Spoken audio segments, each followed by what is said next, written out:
Peringatan Hari Ulang Tahun ke-80 Tentara Nasional Indonesia yang digelar di kawasan Monas, Jakarta, Minggu 5 Oktober 2025 ini bisa dibilang tergolong istimewa dan yang pasti bikin bangga. Ada pesan apa yang disampaikan Presiden Prabowo Subianto di momen pertambahan usia TNI ini?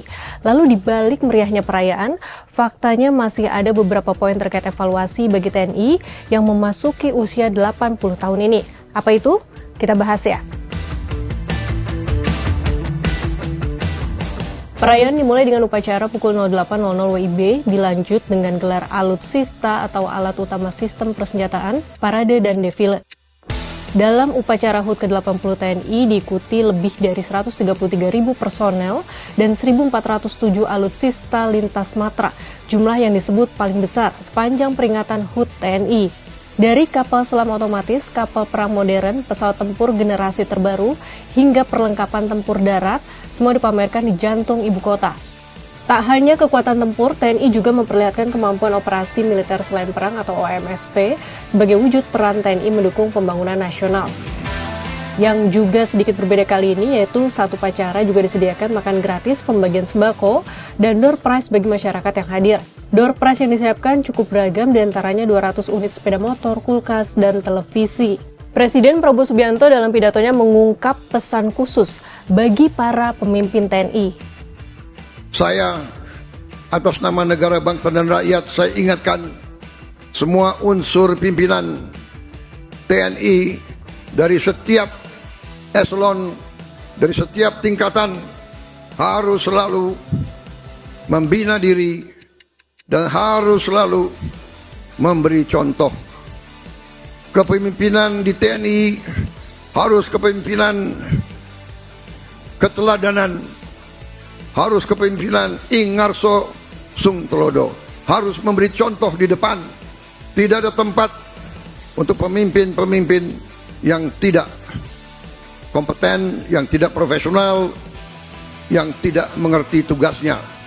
Wah, sekali lagi selamat HUT ke-80 bagi TNI kita. Turut bangga sama TNI, namun ada baiknya kita juga sama-sama merefleksi untuk evaluasi TNI yang lebih baik ke depan. Masih ada beberapa poin catatan yang disampaikan oleh Komisi untuk Orang Hilang dan Korban Tindak Kekerasan atau Kontras, Jumat 3 Oktober 2025 yang bisa dirangkum dalam 3 kata, yaitu Papua, femisida, dan militerisme. Terkait Papua, Kontras menyebut dari masa pemerintahan Presiden Joko Widodo sampai Presiden Prabowo Subianto, Papua dinilai masih dilihat sebagai daerah pembangunan yang didorong eksplorasi dan eksploitasi sumber daya alam. Oleh karena itu, upaya menerjunkan personel TNI baik organik maupun non-organik banyak terjadi. Setahun belakangan, sedikitnya 5.859 personel prajurit TNI dikirim ke tanah Papua dengan berbagai alasan dan latar belakang. Ada tim organik ataupun non-organik sebagai perbantuan di perbatasan dengan Papua Nugini, perbantuan proyek strategis nasional untuk swasembada pangan, dan pembangunan infrastruktur. Upaya-upaya ini malah menghasilkan tindakan yang melanggar HAM dan mengakibatkan pengungsi internal yang belum ditemukan solusinya. Selain itu terjadi juga penyebaran teror, penyempitan ruang sipil, pembatasan ekspresi orang asli Papua atau OAP, pembatasan kebebasan berkumpul bagi OAP, dan tindakan-tindakan lain yang mengancam hak hidup OAP seperti penyiksaan dan pembunuhan kilat di luar hukum. Sepanjang Oktober 2024 sampai September 2025, Badan Pekerja Kontras mencatat setidaknya 85 peristiwa kekerasan yang dilakukan prajurit TNI. Tanah Papua menjadi epicentrum kekerasan dengan 23 peristiwa dan korban 67 orang. Selanjutnya terkait femisida, Kontras menjelaskan femisida tidak dimaknai sebagai penghilangan nyawa biasa, sebab terjadi tak lepas dari struktur kekuasaan patriarki yang merendahkan perempuan. Contoh femisida dialami jurnalis Juwita yang Maret 2025 ditemukan meninggal, dibunuh pasangannya yang anggota TNI. Perkara pembunuhan jurnalis Juwita di Kalimantan Selatan oleh Kelasi 1 Jumran, oknum anggota TNI Angkatan Laut, tersebut dilimpahkan ke Auditorat Militer 315 Banjarmasin untuk proses hukum lebih lanjut. Dalam penyerahan tersangka dan alat bukti, penyidik menyebut motif pembunuhan itu karena tersangka tidak mau bertanggung jawab menikahi korban.